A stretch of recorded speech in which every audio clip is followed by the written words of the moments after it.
Contact down the back straightaway. It's been a struggle so far for Christopher.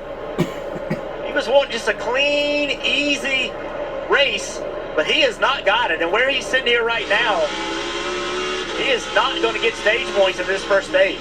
Car 20 sits in position 20, and Adam Stevens, his teammate, said, look, we know how to attack this. If we can come away with good points, if we score 34 points, we're going to Phoenix. Well, that's out the window now. He's got to go on maximum attack because he can't have that, as Jeff and Steve already pointed out. Just kind of methodically work your way. Now, courtesy of that spin right here in turn 1, earlier that brought out the only caution of this race, he's now got to go on full attack.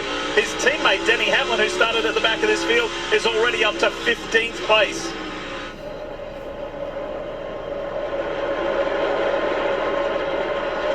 Elliott continues to control this Xfinity 500. The 2020 champ. That's when he won here in Martinsville. Can he do it again and lock himself into Phoenix?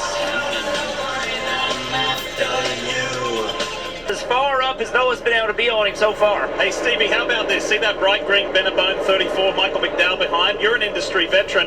What about this one for Michael? Today he celebrates his 500th Cup career start. Congratulations, Michael. It really is. When you think, changes each year, but 35, 36 races a year, so you're looking at a guy that's run nearly 15, 16 years full-time, has found his way to victory lane a few times. Will be moving to Spire next year from his home, both at Ford and at Front Row. Congratulations to Michael's 500 starts. I put a note out on social media this week that when he was a young guy racing in the open wheel series that was then known as Star Mazda, he used to come in to the post-production process at the old Speed Channel building and sit behind myself and Johnny O'Connell and watch how the cake was made in case racing didn't work out and he might have wanted to go to TV. And now here he is, Jeff, 500 Cup races later. Yeah, does a great job. Excited to see what his future moving over to Spire, what it looks like, as you mentioned, Steve. This battle continues. Christopher Bell, he is struggling. What do you got, Dave? Jeff, we saw the points as they run a minute ago. 15 below the line now for Bell. He started plus 29.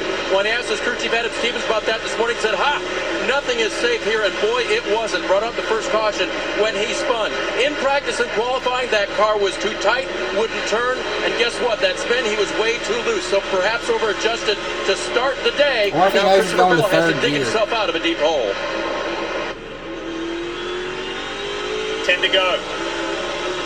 Stage 1. Really valuable points on offer here for playoff drivers Chase Elliott and his teammate William Byron. Chase Elliott to the back, second lead. You want to get by these guys as quickly as you can, but on the same token, you want to put yourself in jeopardy. See the 16 up the racetrack. Shane Van Gisbergen this weekend. Be in that car full time next year, getting a lot of experience. Spent a little bit of time with Shane yesterday, Jeff, and he's super excited about that. Just to have that singular focus of being a full-time Cup driver next year. The learning curve is still steep, as he admits, but he's having a blast. He's having so much fun. 5 to go for Chase Elliott before he scores maximum stage points.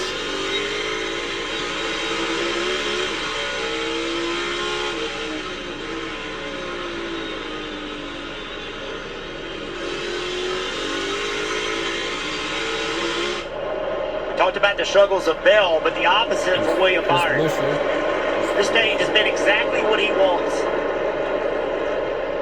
This year, in any race, your man is doing great things in a race where he has to make it to Phoenix next weekend and have a chance of racing for a second NASCAR Cup Series title. Go, baby, 2 to go. Woo! And look at where he is. He's on the tail there of the man who started on the pole position, Martin Truex Jr. Pit lane, speed violation, put the 9. William Byron's turning up the heat on his teammate. Track is packed ahead. Byron goes on the attack. Byron looks on the inside of his teammate and loosens him up a little bit. Coming to the end of stage 1, well done.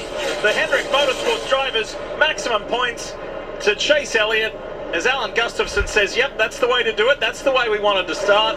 And William Byron follows him home in second. The Stuart Haas Ford boys, Briscoe and Priest, third and fourth, and Blaney in the top 5. Big points on offer, and Chase Elliott says, I'll take them all. Around the clock tonight, we're gonna rock, we're gonna rock tonight, we're gonna rock around the clock tonight. Chase Elliott.